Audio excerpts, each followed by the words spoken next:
더 나은 내일을 준비하는 시간 KBS 1라디오 김성환의 시사야.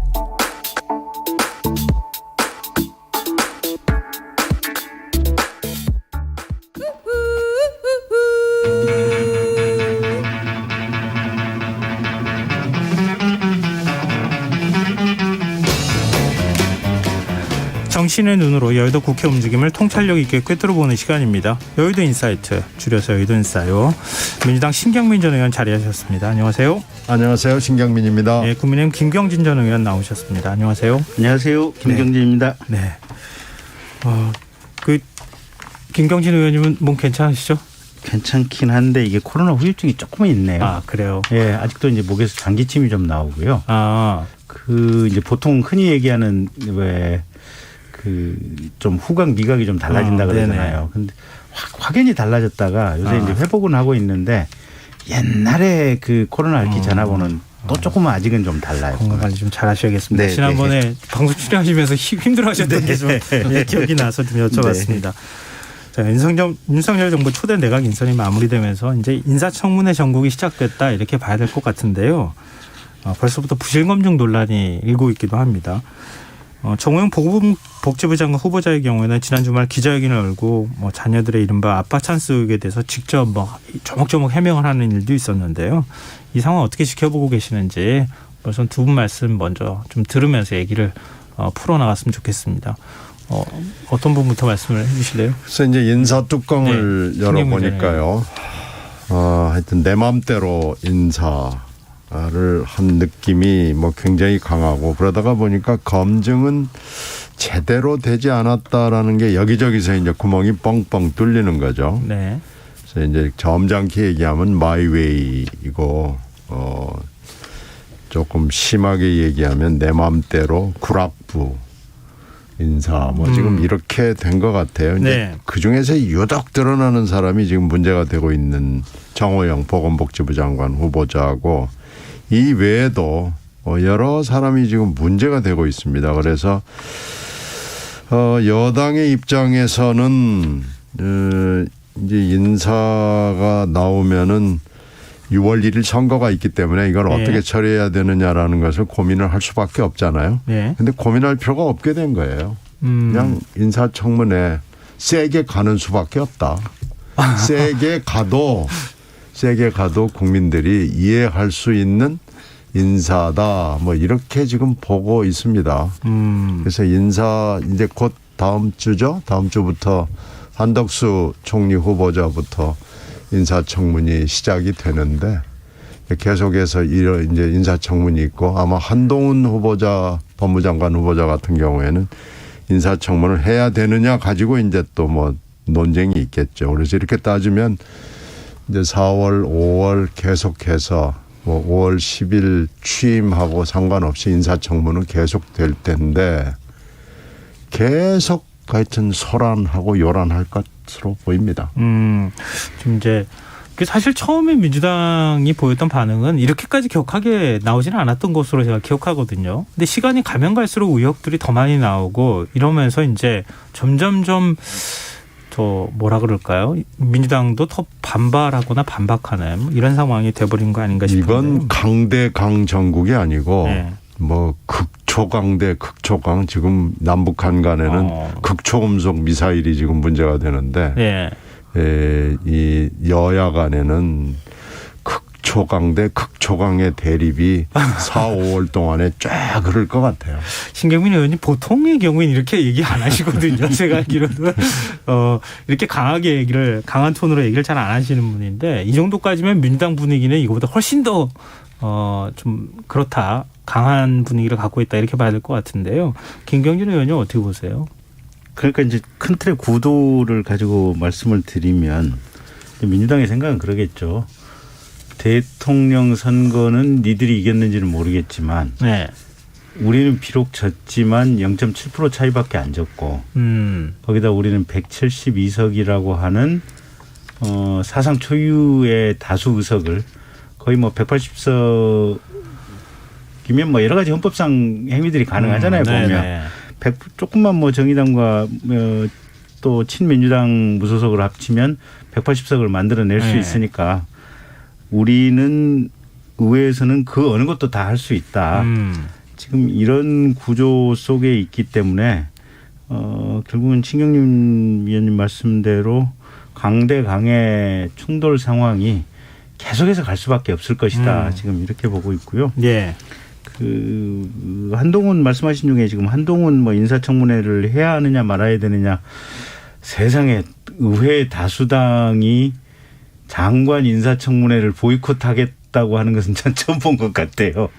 아니 예전에 국민의힘도 보이콧 하겠다 그랬다가 또 인사청문회 참여하고 그랬잖아요. 아니, 그러니까. 이번에 민주당도 그럴 수도 있어요. 아, 그럴 수도 있나요? 근데 나는 왜 보이콧하겠다고 하는 발언이 나왔는지 그건 이해할 수 없어요. 네네. 아니 그러니까 한동훈이 어떤 개인적인 비리나 도덕성에 문제가 있다 그러면 인사청문회 해서 물어봐야 될 거 아니에요. 네. 너 이런 비위 있지 않느냐. 너 이런 문제 있지 않느냐. 또는 정책적인 소견에 문제가 있다면 너 이 점에 대한 정책적인 소견 한번 얘기해 봐라. 네. 네 생각이 자체가 잘못됐지 않느냐. 물어보라고 하는 책무가 지금 국회의원한테 주어져 있는데 네. 헌법상의 책무를 안 하겠다고 하는 민주당 법사위원 지금 일부의 얘기죠. 몇몇 의원들이 지금 그런 얘기를 하고 있는 것 같은데 저로서는 참 실소를 금할 길이 없다라는 생각이고요. 근데 거기에 네. 한동훈 후보자처럼 세게 나오는 거 피청문인도 드뭅니다. 네. 되게 청문 대상이 되면은 네. 겸손한 척 뭐 척이라도 네, 하는데 그렇죠. 네. 뭐 하여튼 한 후보자의 경우에는 뭐 그런 건 없거든요. 세게 나오는 거죠. 네. 한동훈 뭐 후보자 관련해서 다시 한번 좀 얘기하고요. 네. 정호영 후보자의 경우에는 네, 그 얘기 좀 드리려고 하는데요. 예, 그쪽 지금 어제 뭐 여러 의혹이 제기가 된 것 중에 네. 예, 거기에 대해서 설명하실 거 있으면 말씀해 주십시오. 그러니까 어제 지금 말씀하시는 내용을 좀 들여다봤더니 가령 뭐 딸 지금 편입 당시에 뭐 구술평가 이 관련해 가지고는 네네. 그 부분은 또 그럴 수도 있겠다. 누가 평가위원이 되는지도 뭐 알 수가 없고 네. 평가위원 입장에서도 무작위로 배정이 되니까 모르는 거고 그리고 딸 같은 경우는 지금 예비 5순인가 예비 뭐 8순인가로 돼 있다가 네, 앞에서 다 예비순위에서. 빠져나가는 바람에 네. 지금 추가 보결로 합격했다는 거 아니에요 보면. 그렇다고 한다면 여기에 무슨 비리가 있을까 이제 그런 점이 조금 하나 있는 것 같고 신검 관련해 가지고는 뭐 국회에서 지정하는 병원에 가서 정밀 신검 받겠다라고 당당하게 얘기를 하는 거 보니까 뭔가 좀 그전에는 저도 약간 고개를 갸우뚱했는데 네. 뭐 저렇게 말씀하시니 그럼 뭐 그렇게 전문 검사 받는 결과를 봐야 되겠구나 이제 이런 생각이 좀 들었고 네. 이제 딱 하나 지금 아들 논문 공저자 문제는 저도 그건 아직 고개 갸우뚱해지는 대목이 조금은 있어요 보면. 네. 그 조국 씨 지금 따님 거기 당국대인가 그 논문 공저자 한 구조가 비슷하지 않나 이제 이런 생각은 들어서 이 부분은 논문 공저자 부분은 고개 약간 갸우뚱해지는 대목이 저도 조금은 있고 근데 이 부분도 이제 인사청문 과정에서 어차피 야당이 되는 민주당이 어떻게 구체적인 사실관계를 지적할 거냐 이런 부분 좀 지켜봐야 될 것 같고요. 예. 근데 기본적으로 조국 장관이나 정경심 교수 같은 경우는 문서 위조나 지금 허위 공문서 작성이 꽤나 있었거든요. 7가지가 있었잖아요, 보면. 네. 근데 여기는 아직까지는 지금 그건 없어요, 보면. 그래서 언론이나 또는 민주당에서 그런 부분과 관련된 구체적인 어떤 문제점에 대한 지적이 얼마만큼 더 있을 것인지 그런 부분 조금 좀 지켜봐야 되지 않나 싶어요, 보면. 지금 아버지가 병원에서 주요 직책을 맡고 있고 또 병원장까지 맡고 있을 때 봉사 활동을 병원에서 했다던가. 그래서 저는 요번에 보니까 이게 의대에 편입이 몇 년 동안 있었더라고요. 근데 때마침 나온 게 지금 전남대학교 병원장 같은 경우도 비슷한 일이 있었더라고요. 보니까. 네.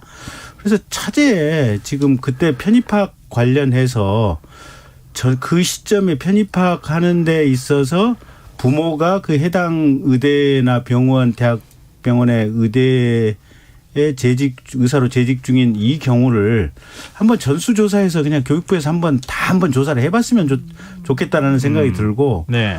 어쨌든 그 자체만 가지고도 모양은 좋지는 않아요. 네. 모양은 좋지는 않은데 아직까지는 이게 구체적인 비위나 범법 사실이 그렇게 또 명확한 것도 아니에요 보면.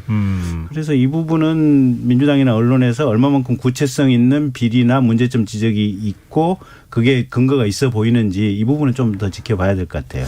네, 말씀 듣고 저도 좀 궁금한 부분이 생기는데요. 이건 제 의견을 먼저 말씀드리기보다는 신경민 의원님 일단 먼저 말씀하시고. 네네. 네. 하여튼 뭐 쭉 지금 김 의원 얘기하는 거 들었는데 지금 오늘 또 새로 나온 보도를 보면 네. 그 구술평가 부분에 대해 있어서 이름과 성 등이 다 드러나서 됐다는 또 새로운 보도도 추가가 돼 있고 그래서 이거 그렇게 간단하게 그냥 별거 아니다라고 넘어갈 수 있는 부분이 아닌 것 같아요. 그리고 신검 부분도 보면은 이 척추질환은 뭐 굉장히 여러 가지가 있는데 20대가 앓는 척추질환이 아니고 그 문제의 그 척추질환이 노인들이 앓는 퇴행성 질환이에요.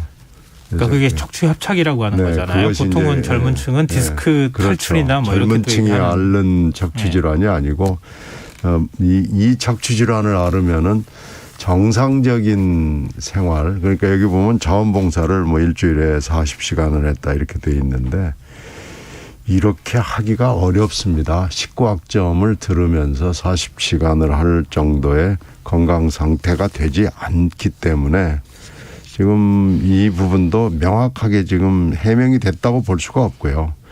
지금 조국 그 자녀가 받았던 조민 양이 받았던 7개 그 문제 중에서 지금 이게 법원에 판결을 받은 거 아니에요? 네. 그 중에서 논문 공저자 부분하고 자원봉사는 들어갑니다. 이게 따로 2개가 들어가서 조국과는 다르다라고 지금 하는 설명이 그렇게 완벽하게 해명이 되는 건 아닙니다. 물론 표창장 위조는 없었지만 그렇다고 해서 조국과는 다르다.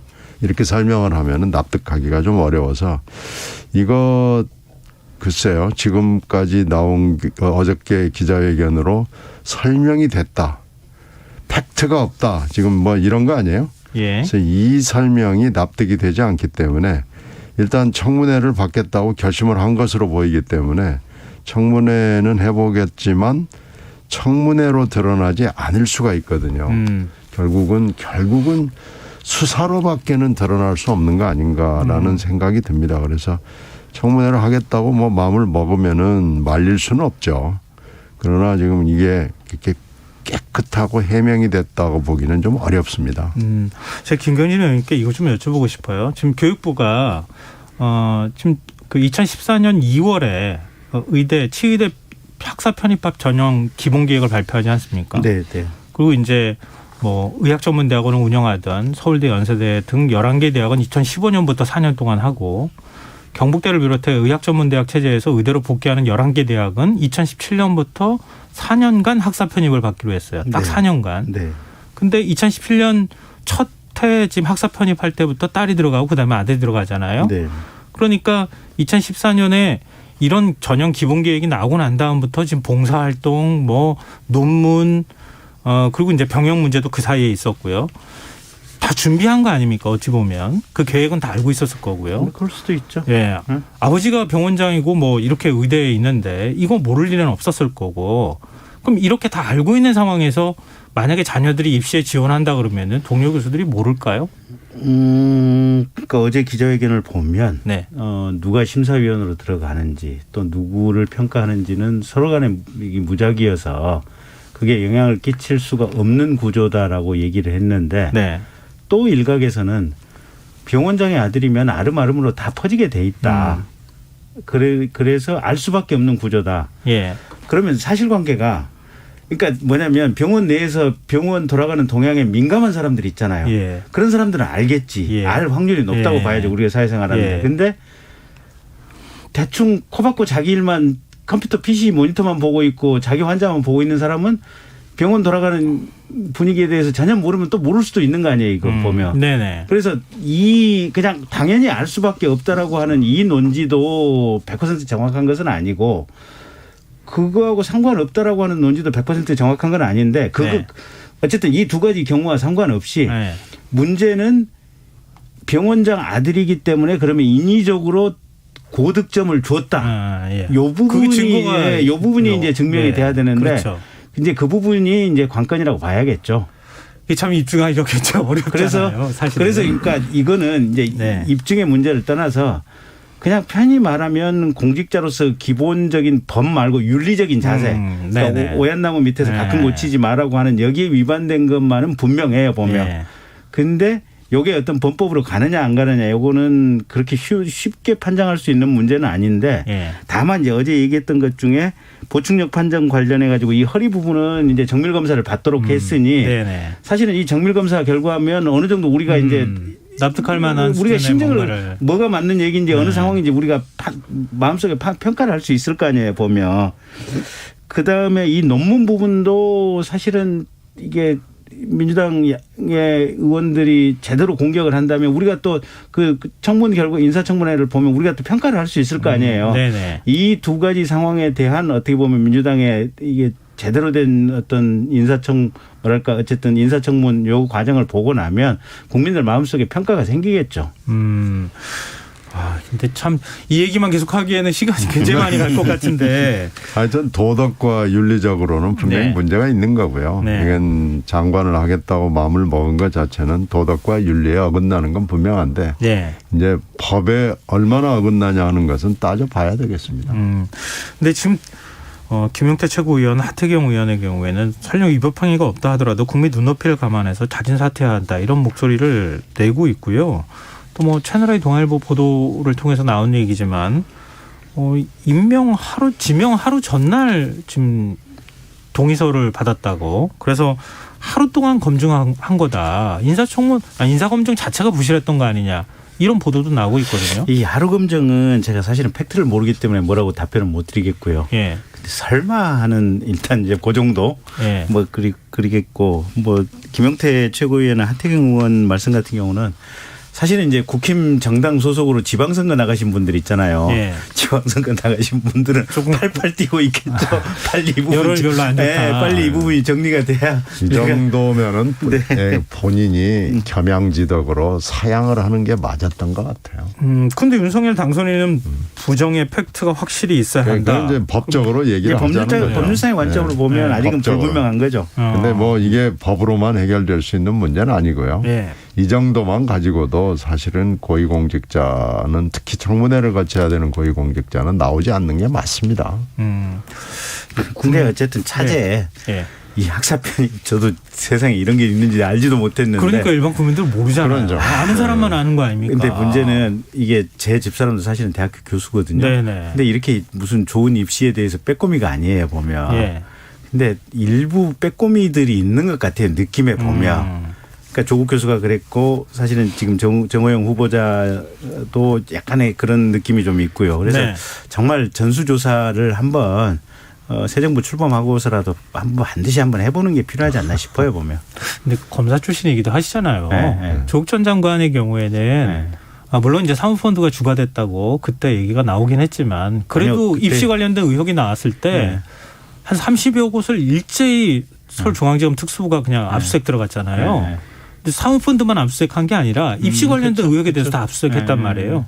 이번에도 의혹 여러 가지 제기가 되고 있는데 근데 똑같은 잣대 적용해야 되느냐 이런 목소리는 잣대의 어떻게 문제가 보세요? 아니고 이건 숙성의 문제예요. 의혹의 숙성의 문제다. 숙성의 문제. 그러니까 예. 그때만 해도 조국 민정수석이 그만두고 나와가지고 한 3달인가 아마 대학 교수로 복직을 했었을 거예요. 네. 그리고 나서 이제 박상기 장관이 물러나고 이제 법무부 장관이 지명이 됐는데 그때 이미 조국 전 민정수석이 법무부 장관 할 거라고 하는 건 모든 언론과 전 국민이 예상을 하고 있었던 상황이고 네. 그때 그러면서 아마 지명 나오자마자부터 시작을 해서 모든 언론이 이 세 갈래 그러니까 웅동학원 관련 그다음에 사모펀드 관련 네네. 그다음에 비리 관련해 가지고 기사들이 어마어마하게 쏟아져 나왔고 네. 어느 쪽 방면이든 간에 이 기사가 상당히 구체성이 있었어요. 네. 그래서 저도 지금 이 부분을 보는데 정호영 후보자 같은 경우 구체성을 보는데 다른 부분의 구체성은 잘 모르겠는데 지금 뭐 이게 사급 신검 요 부분은 구체성이 있는데 이건 해보면 되는 일이고 네. 논문 공저자 문제는 이것도 사실은 구체성과 관련한 구체성 있는 기사들이 좀 나오고 있어요. 그래서 그때 조국 관련해서 그 수사에 들어갔던 거는 기사들의 내용이 어마어마하게 구체적인 내용들이 나오기 시작했어요. 네. 어디 호텔에서 근무 안 했는데 뭐가 네, 들어갔다더라. 네. 뭐가 들어갔다 어느 학교에 뭐가 들어갔다더라. 이게 나오니까 윤석열 그때 검찰총장도 이 정도면 대통령한테 이건 도저히 안 되겠다. 법무부 장관은 내가 직보하고 대통령께 말씀드려야겠다. 이런 얘기가 나왔던 상황이 그 정도로 이거 있고 구체성이 상당했기 때문에 그런 거예요. 보면. 네, 알겠습니다. 차이는 지금은 검찰에 윤석열이 없는 겁니다. 그러니까 이건 두고 봐야 됩니다. 네. 뭐 인사청문회 지금 뭐 인사청문회 셈법이나 이런 거는 지금 아직 뭐 그 국무총리 인사청문회도 안 한 상황이어서 네. 좀 더 상황을 좀 지켜봐야 되겠죠. 지금 얘기하기는 좀 그럴 것 같긴 하고요. 아까 뭐 한동훈 후보자 인사청문회 뭐 거부한다 이렇게 민주당에서는 얘기했지만 이제 하긴 하겠죠. 아니 뭐 하겠죠. 하는데 지금 하여튼 피청문인이 이처럼 머리에 힘이 목에 힘이 들어가 가지고 어깨에 딱 이렇게 들어가 있는 사람은 저는 본 적이 없습니다. 이거는 한판 하겠다는 자세로 나오고 있기 때문에 네네. 뭐 하여튼 청문위원들이 불쾌하겠죠. 지금 현재 이런 청문회가 있을까? 아마 청문회가 열리면은 청문회라기보다는 한판 싸움이 될 가능성이 높습니다. 아이고. 근데 국민들께서- 이게 예. 중요한 게 이게 국정을 운영하기 위한 철학과 논리의 장이잖아요. 보면. 예. 그러니까 뭐랄까 말의 공선성 이제 겸손하고 공손하면서 철학이 완비돼 있으면 뭐 150점이겠죠. 근데 중요한 것은 각자 생각하는 어떤 철학과 논리가 이게 얘기할 수 있는 장이 지금 신임 법무부 장관 인사청문회 장이 돼야 되잖아요. 네. 특히 뭐 검수완박과 관련해 가지고도 지금 계속해서 지금 뭐 그런 중요한 상황을 추진하면서 법무부 장관 인사청문회를 안 하겠다고 하는 것은 사실은 민주당이 헌법적으로 지금 배신을 하겠다고 하는 얘기하고 똑같은 얘기잖아요, 보면. 알겠습니다. 지금 여러분께서는 KBS 라디오 김성환의 시사회와 함께하고 계십니다. 여의도 인사 김경진 전 의원, 신경민 전 의원과 함께하고 있습니다. 화제를 좀 바꿔서요. 국민의힘과 국민의당 합당에 대한 얘기를 좀 해보죠. 오늘 공식 선언이 나왔는데요. 이게 당명은 국민의힘으로 그대로 유지하기로 했습니다. 이게 뭐라 할까요? 합당의 형식이 어떻게 되는 겁니까? 그건 잘 모르겠어요. 근데 뭐 최대한 일단 흡수합당이라고 봐야 되는 거겠죠. 네. 안 대표님이 들으시면 기분 나쁘실 테니까 그냥 어쨌든 합당이라고 해주십시오. 굳이 뭐. 안철수 위원장 행보와도 관련이 돼 있을 수밖에 없는데요. 지금 화학적 결합이 가능하겠느냐. 당장 지방선거 공천 문제가 걸려 있는데 이런 얘기가 나옵니다. 신경민 의원은 어떻게 보세요?